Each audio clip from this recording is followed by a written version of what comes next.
My name is Mike Polloway and I'm a self-employed freelance photographer. My name's Gillian Drummond and my occupation is I'm a nurse. I work for Greater Manchester Mental Health. My name is Joyce Kay. I'm a community link worker for Church Action on Poverty and I work in community development, mainly in Salford. Also, I'm a co-director of a social enterprise called Community Pride, and we also do community development work in Salford. My name is Charanjit Singh. My occupation is I'm a businessman, a company director. My name is Peter Bainbridge. I run Salford Autism.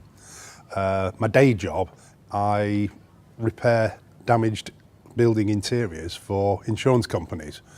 So that pays me enough to have time off and do the charity work.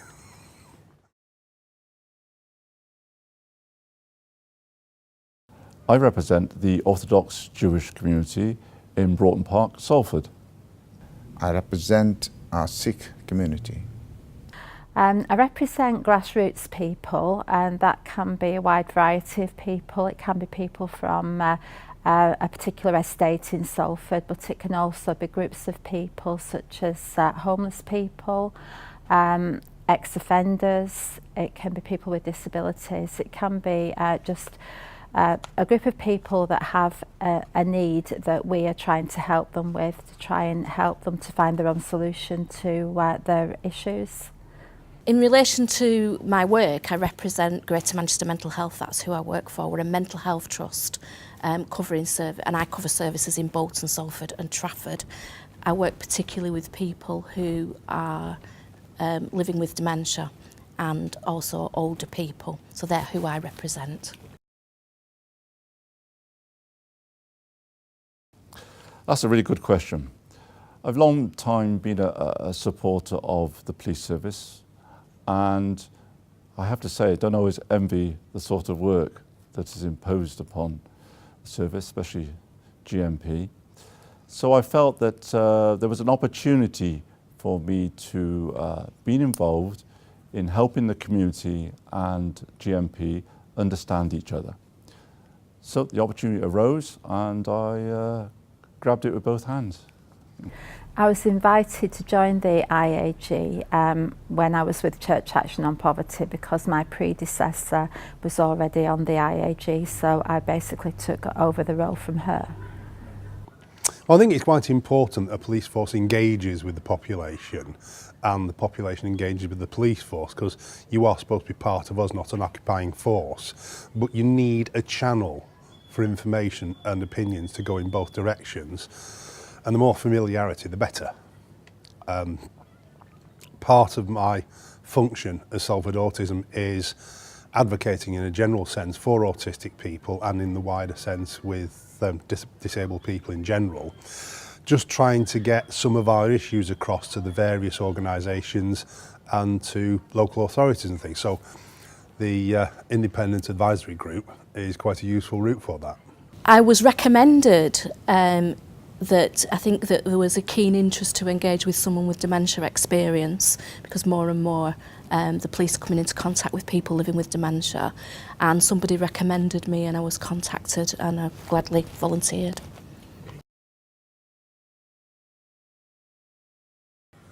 Good question, don't know. It's more a matter of being willing to help. I get really upset with some volunteers who want to come along and tell you what they want to do. I think the people who are most help are those who just step up and say, I'm here, how can I help?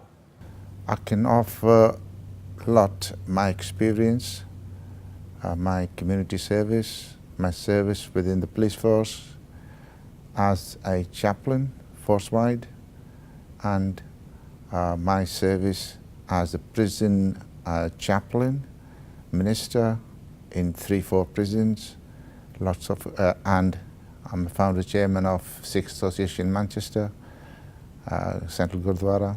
I could offer all those experiences. I feel I can offer the local community a voice, if you like, an opportunity to tell me, and I will pass it on to yourselves, to the GMP, how the community feels about the way GMP interacts with the community. do they treat their complaints and grievances seriously? Do they understand the various issues that are unique to the community? And generally, do they feel they've been treated fairly and honestly? I can offer the local community I can be a link between the local community and people who make the decisions that affect them. I think that people in the community tend to have a lot of good ideas. Grassroots people have a lot of good ideas. They're living the issues, and quite often decisions are made about their lives by people in authority, such as the council, etc.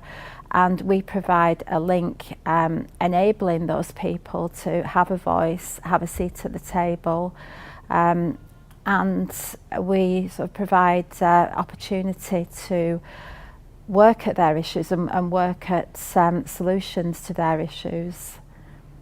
I've worked in Salford. I'm not a local girl. I don't live in Salford. I live in Rosendale, but I've worked in Salford since 1985, so I've got a good knowledge of the area. I've been a nurse since 1985, so I guess it's bringing that knowledge of nursing and mental health care, but also the particular is the dementia awareness.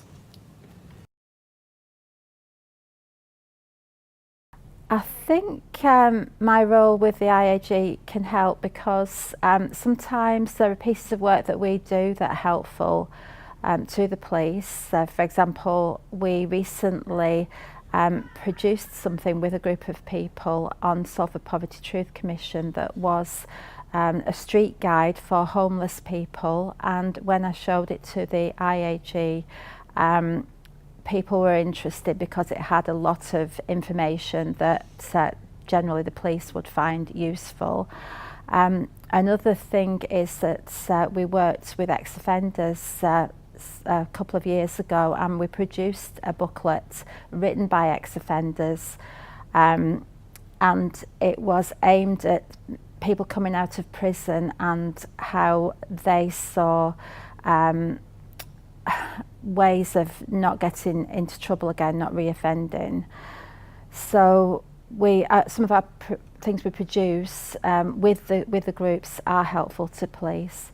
Also, I think sometimes I can be a link to something that might be going on in the community. At meetings I can mention that something is going on, and that can be helpful. So hopefully that I am of use somehow.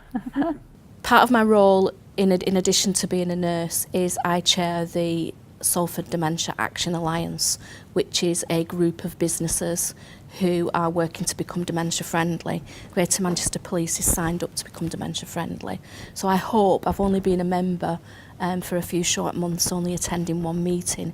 So what I would hope is that I could support the police to look at how they become dementia friendly and provide some clinical information and advice around dementia. Well, inevitably you need to know what our issues are. You're not psychic, and if we don't say, you're not going to be able to pick it up. But I think it's also useful in terms of filtering your messages so they're appropriate for the various populations, I suppose you call it, that I work with. Inevitably, majoring on autism, I work right across the board. So I've got Muslim clients, I've got Jewish clients, one or two Christian clients. So it's quite a range of people, but in certain ways. So their regards for authority can lead them into difficulties when they have to engage, and if I can feed in appropriate information, that can facilitate those engagements better.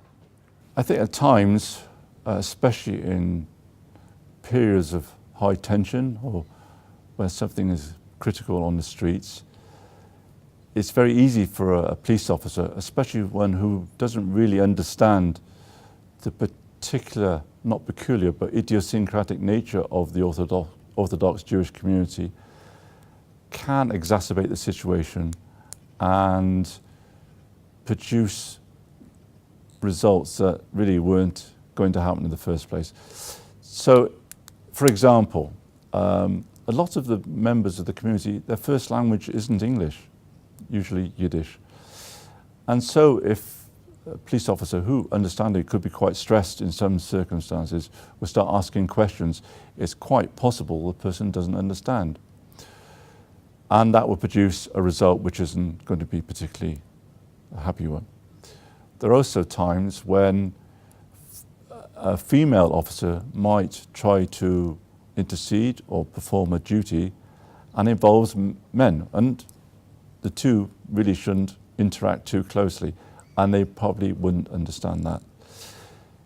So really my role, I feel, is to advise police officers on how to interface with the community, the do's and don'ts involved in dealing with the community, as well as mediate on particular occasions where there is a period of high tension.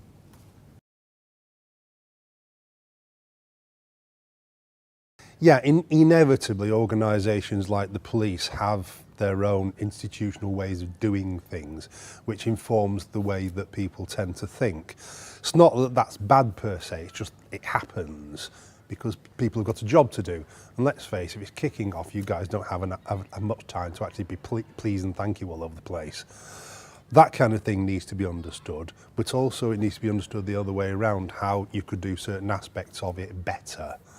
And one of the things that I'm not sure is embedded enough in police training is just simple customer services techniques. It's not a biggie, and it's not going to ruin the job, it just makes it easier. I think with my work, a lot of the barriers and issues are for the people who we're working with. So funding, for a start, is a barrier. We have to get funding for the projects we're working on so that we can provide bus fares and maybe refreshments and maybe childcare, so we can enable people to take part in our projects. An example of that is just recently we've been working with some families, and they have each got like at least six children. So we've provided some childcare to enable the parents to have some time out to just sit and talk about what's going on, and come to some sort of solutions and way forward that can help them and their neighbours on the estate. So that's been really good. It's hard to answer that because it's very, very, very, very new to me. I think the biggest barrier was when I was first asked to do it, in that I didn't know what the police independent advisory group was. So I had to do a little bit of reading around that. And I guess it's when I tell people about it, they don't also know what that is. So I think that's the biggest barrier for me, is that spreading the word about the work that's happening. Nothing particular. I mean, some people within the community are a bit, should we say, reluctant to praise the police. They seem to feel that nothing's going to happen and there's nothing we can do that's going to improve things. So it's part of my job there to reassure them that anything they say and their opinions and grievances are taken seriously, and I will pass that on to yourselves. Yeah.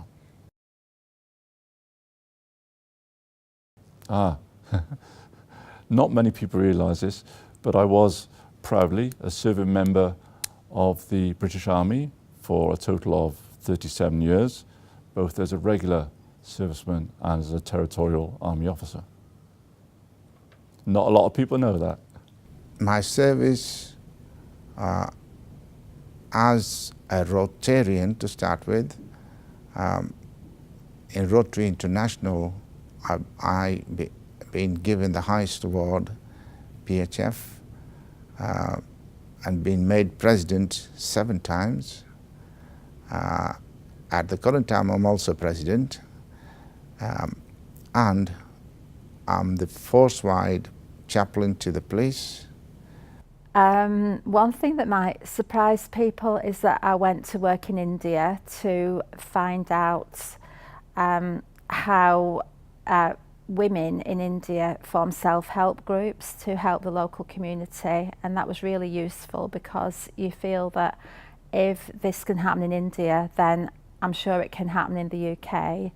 So we went in areas of extreme poverty, we went in the slums of Mumbai, and also we went to very rural places in the middle of nowhere, and saw how people work together by saving small amounts, just a few, like 50p equivalent per week, and use that money to collectively start an enterprise or do something for the community. So that was really useful. So I think people who know me, who know that I don't like travel, will be really surprised to know that I've been to India. So that's just one thing. Well, based on the fact that I've walked in on crutches, I can do the splits, and I'm a dancer in the back. I have had a past of dancing semi-professionally, so... Well, first and foremost, I'm autistic. I am not what people expect. I've had a career, I've had a family. Most of the problems that I struggle with are invisible, and that's the big problem, because we all look at everybody else's life and think, oh, they're doing so well, they're having it so easy. And it takes a little bit of thought and a little bit of personal knowledge to understand that you're going to have problems, the guy at the end of the road's going to have problems. Everybody has their own problems, and a little bit of tolerance and patience allows the job to work a lot better. Yeah, I really value being part of the IAG. I count it as a privilege to be among that group of people. I've learned a lot from the other group members. I've learned a lot from members of the Jewish community, the Sikh community, Muslim community, and well, all of them. I don't want to forget anybody, but it's been great to be a part of that, to build relationships with members of different communities and just learn, I guess, about their issues. I've found that really helpful, as well as of course, building relationships with the police. Yeah, for the doubters about the effectiveness and the compassion expressed by the police. Only this morning, before I conducted this interview with you, I saw firsthand how the swinging cuts have affected the police service. In that there was right outside the police station, there was obviously a very vulnerable and distressed lady who needed help.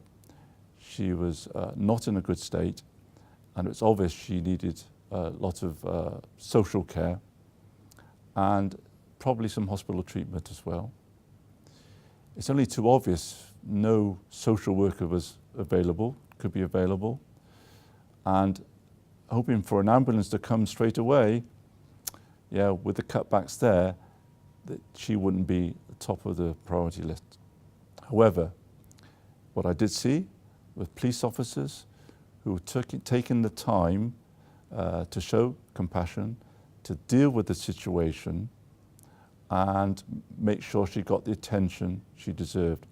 However, this takes up a lot of their time, and they're committed to dealing with this situation, which unfortunately takes them away from perhaps more pressing and important issues to deal with.